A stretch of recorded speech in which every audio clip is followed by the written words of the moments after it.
Hello guys, welcome back to my channel. আজকের ভিডিওতে আমি যে টপিকটা নিয়ে ডিসকাশন করব সেটা হচ্ছে কিভাবে আমরা লং টার্মে শেয়ার হোল্ড করতে পারি। এই সিরিজের মধ্যে রয়েছি এবং আমরা কিভাবে লং টার্ম ক্যাপিটাল গেইন করতে পারি শেয়ার বাজার থেকে। এই সিরিজের আমি একটা বিশেষ পার্টে রয়েছি, যে পার্টে আমরা বিভিন্ন রকম বিজনেস হাউসেসগুলোকে স্টাডি করছি।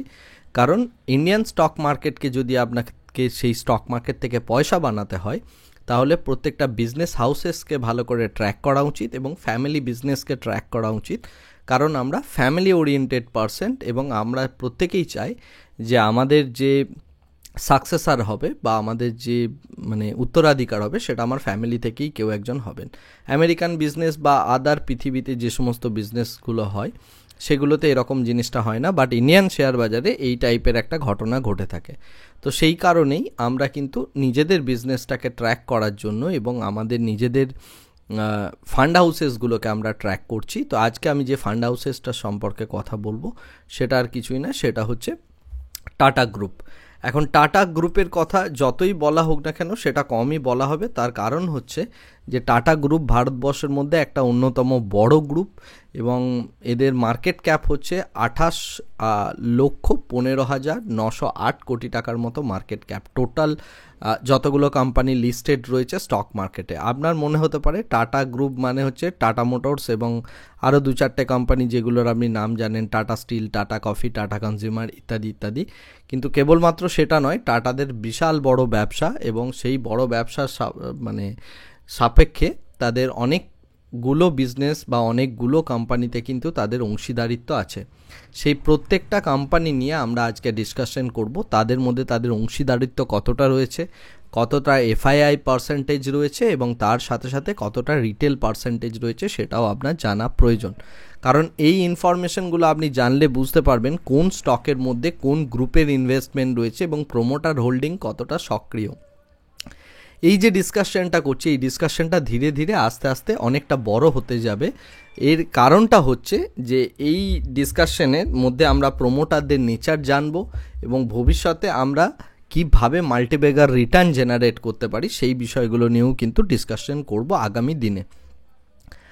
আর আপনি যদি শেয়ার বাজার সম্পর্কে ডিটেলসে জানতে চান, যে ছোট ছোট কোর্সগুলো আপনি করছেন সেগুলো না করে আমার চ্যানেলের মধ্যে গিয়ে দেখুন, প্রচুর প্লেলিস্ট আছে। সেই প্লেলিস্টের মধ্যে আপনি fundamental analysis, technical analysis, price action, option, advance option, algo trading প্রত্যেকটার প্লেলিস্ট ওয়াইজ আমি বানিয়ে রেখেছি। আপনি সেইগুলো দেখে নলেজ নিতে পারেন।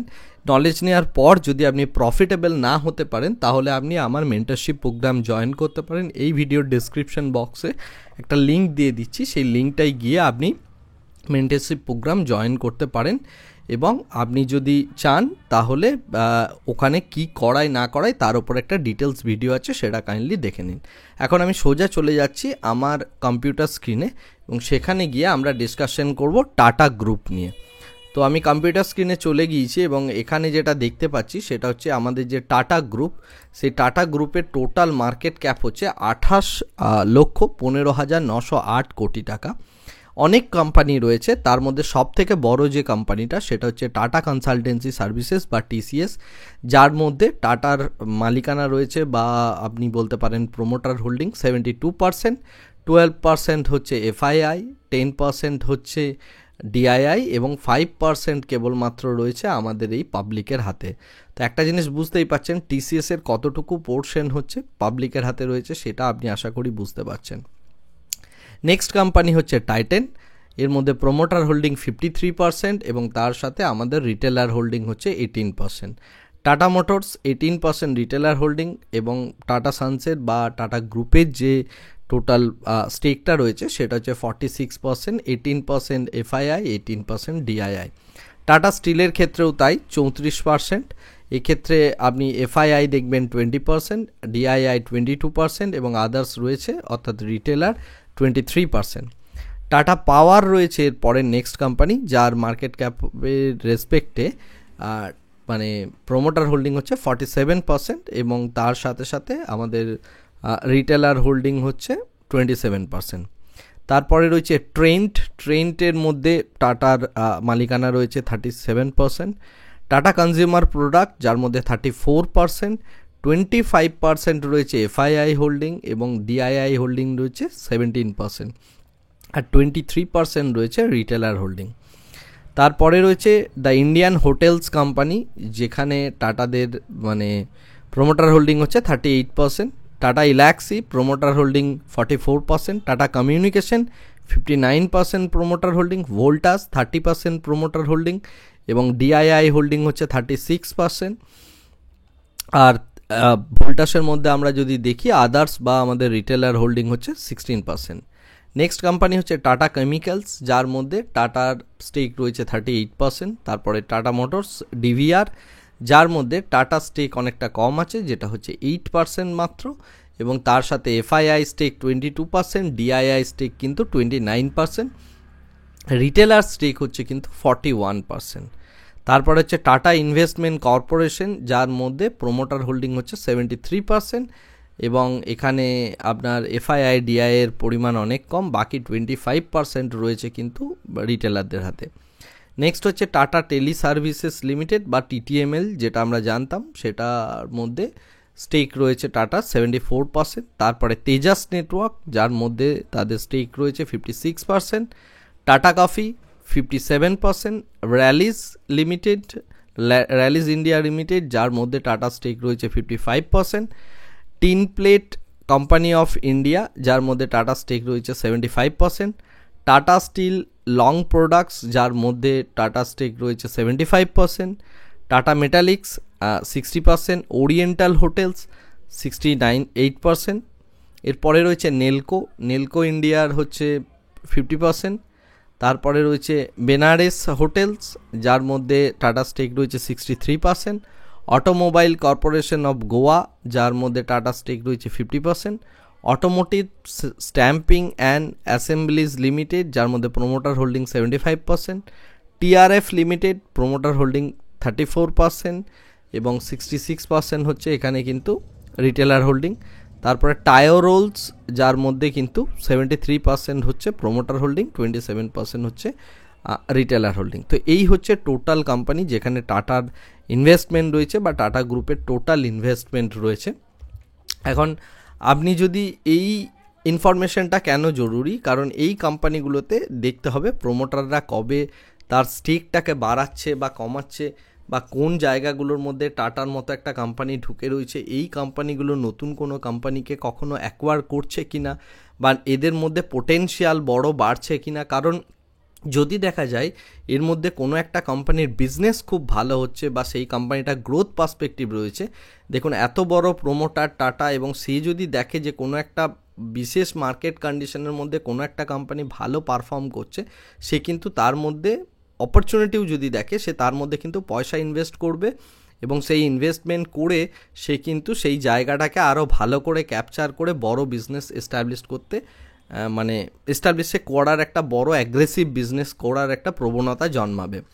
যেটা আপনারা দেখেছেন টাইটানের ক্ষেত্রে, যেটা আপনারা দেখেছেন যে টাটা মোটরসের ক্ষেত্রে কিভাবে তারা ব্যাক করে নিয়ে আসে, বা আপনি টিসিএসের কথাও যদি বলেন সেম জিনিসটা দেখেছেন। আপনি টাটার হোটেলস দেখুন, টাটা স্টিলস দেখুন, প্রত্যেকটা বিজনেস যেগুলো রয়েছে ঠিক একইভাবে আপনি যদি বাকি বিজনেসগুলোও দেখেন, এইগুলোর মধ্যেও তারা যখন অপরচুনিটি দেখে, সেই অপরচুনিটিটাকে এনক্যাশ করার একটা বড় মানে দিকে তারা ঝাঁপিয়ে পড়ে।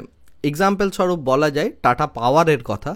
কিছুদিন আগে যখন ইভি করে যে মানে নোশনটা উঠেছিল, বা ইভির ওপর যে এখনও কাজকর্মটা হচ্ছে, এর মধ্যে টাটা পাওয়ার কিন্তু একটা বড় কাজ করে যাচ্ছে। সেটা হচ্ছে কনস্ট্যান্টলি বিভিন্ন জায়গায় তারা কিন্তু ইভির চার্জিং মেশিনটা বসাচ্ছে। আপনি ইভি গাড়ি হয়তো একটা কিনবেন, সেটা আপনি টাটা মোটরসের থেকে কিনতে পারেন বা তার কম্পিটিটর প্রোডাক্টের থেকেও নিতে পারেন, কিন্তু যদি আপনি হাইওয়েজের মধ্যে যেতে যেতে দেখেন যেরকম পেট্রোল পাম্প রয়েছে, তার জায়গায় যদি আপনি দেখেন যে ইভি স্টেশনগুলোতে যেগুলোতে আপনি চার্জিংয়ের ব্যবস্থা করা থাকবে, সেটা টাটা পাওয়ার করছে মূলত।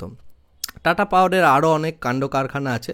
আমি জাস্ট এটা বলতে চাইছি যে কোনো একটা অপরচুনিটি যখন একজন ইন্ডাস্ট্রিয়ালিস্ট দেখেন, তিনি কিন্তু তার কোনো একটা কোম্পানিকে দিয়ে সেই অপরচুনিটিটাকে গ্র্যাব করার একটা চেষ্টা রাখেন। আর সেই জিনিসটা আপনাকে লক্ষ্য করতে হবে একজন লং টার্ম ইনভেস্টার হিসাবে। আপনি যদি যে স্টোরিটার কথা আমি বললাম, যে নেরেটিভটার কথা বললাম, সেই নেরেটিভটাকে যদি আপনি চেক করেন, তাহলে দেখতে পাবেন যে এই নেরেটিভটা প্লে আউট হয়েছিল 2018 সালের সময় থেকে, 2018, 20, 19 এই সময়টা থেকে, ওই সময় থেকে আপনি যদি টাটা পাওয়ারের শেয়ারের প্রাইস অ্যাপ্রিসিয়েশন দেখেন তাহলে দেখতে পাবেন যে ভালো একটা অ্যাপ্রিসিয়েশন হয়েছে। এখন এই মতো অবস্থায় বিভিন্ন রকম কাণ্ড কারখানা তারা করে যাচ্ছে, তারা রিনিউয়েবল এনার্জির দিকেও যাচ্ছে। আদানি পাওয়ারের সাথেও টাটা পাওয়ারের একটা বড় কম্প্যারিজন হয়। তো পাওয়ার সেক্টরটার মধ্যে যে কাজগুলো রয়েছে সেগুলোর একটা বিশেষ পার্ট কিন্তু টাটা পাওয়ার নিজেদের মধ্যে করে যাচ্ছে। এখন পুরো যেটা বলার সেটা হচ্ছে যে এইভাবে আমাদের বিজনেস হাউসেসদের কোন কোন কোম্পানিগুলোর উপর নজর রয়েছে বা কোন কোন কোম্পানিতে স্টেক রয়েছে সেইটা দেখতে হবে। তার সাথে সাথে ইন্ডাস্ট্রির মধ্যে কী কী চেঞ্জেস আছে সেই জিনিসগুলোও দেখতে হবে। ওকে, তো আজকের ভিডিওটা আমি এই জায়গাতেই শেষ করছি। কালকে আমরা আবার একটা নতুন কোনো বিজনেস হাউসেসকে নিয়ে ডিসকাশন করব। তো এইভাবে এই ডিসকাশনগুলো চলতে থাকবে। যেগুলো ছোট বিজনেস হাউসেস তাদের 2-3 জনের একটা দিনের মধ্যে আমি দু তিনটে বিজনেস হাউসেসের স্টাডি আনার চেষ্টা করব একটা ছোট ভিডিওর মধ্যে। তো এইভাবে আমরা প্রত্যেকটা বিজনেস হাউসেসকে কভার করব। সেটা কভার হয়ে গেলে তারপর আমরা থিম্যাটিক ইনভেস্টমেন্টের দিকে যাব, অর্থাৎ থিম বেসড ইনভেস্টমেন্ট কীরকমভাবে হতে পারে, কি তার সাইকোলজি কাজ করতে পারে। আমি কিছু আইডিয়াস দেওয়ার চেষ্টা করব যে আইডিয়াসগুলোর উপর আপনি কাজ করতে পারেন। অবশ্যই এগুলো কোনোটাই আপনার ইনভেস্টমেন্টের কোনো আমি গাইড দিচ্ছি না, বা আমি আপনাকে এটাও বলছি না যে ইনভেস্টমেন্ট করুন। এগুলো কেবলমাত্র এডুকেশন পারপাসের জন্য। আপনি পুরো জিনিসটার একটা এডুকেশন নিন, এডুকেশন নিয়ে আপনি নিজের ডিসিশন নিন, বা আপনার ফাইন্যান্সিয়াল অ্যাডভাইজার বা যিনি আছেন তার সাথে ডিসকাশন করুন।